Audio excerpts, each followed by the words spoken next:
Today we're going to talk about 3 variations of the deadlift: the conventional deadlift, the Romanian deadlift, as well as the Sumo deadlift. These are great strength training movements to work your hamstrings, glutes, as well as your core.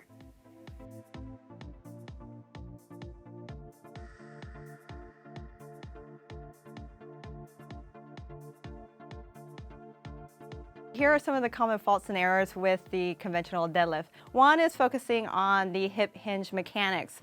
A lot of times with the conventional deadlift, we're not hinging at the hips as far as the full range of motion to get proper hamstring and glute activation. So for example, I'm going to demo here a improper hip hinge where you're just slightly pushing the hips back and immediately the midline starts losing control, and then most of the time the inexperienced or for those who are not familiar or well versed in the deadlift will start immediately dropping down with the deadlift. What you want to think about is pushing your hips as far as it can go. Think about your hip pockets or your pant pockets reaching as far as you can go all the way back. Make sure you brace that midline, your lats are engaged, shoulders and hips are in the same line, and as far as your hips are reaching back, keep the tension in the hamstring, glutes, and then descend all the way down on that deadlift. So your hips and shoulders will rise at the same time, hips and shoulders will lower at the same time while you're bracing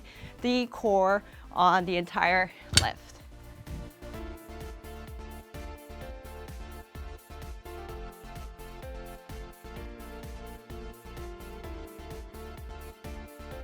This one particular lift is isolating the hamstring and glute complex, which is super great to build your strength as well as your power moves. The common things or faults that I usually see with the Romanian deadlift is the knees are constantly moving on the Romanian deadlift.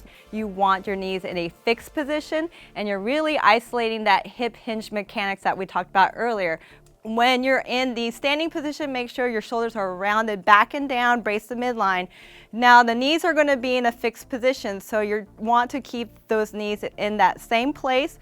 Focus on the hips pushing all the way back, same thing like the standard deadlift here. Hips and shoulders are in the same position. Now, for most, it depends on the range of motion with your hamstring flexibility.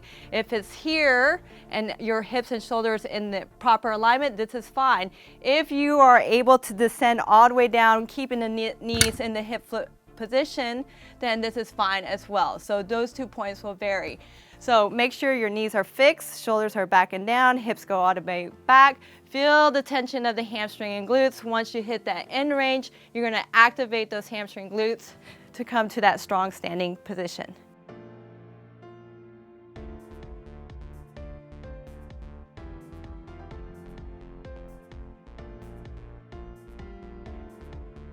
A few things you want to keep in mind with the Sumo deadlift is one is your foot stance. A lot of common errors that I see, it's a narrow stance and you don't get the proper turnout with the legs for the Sumo deadlift.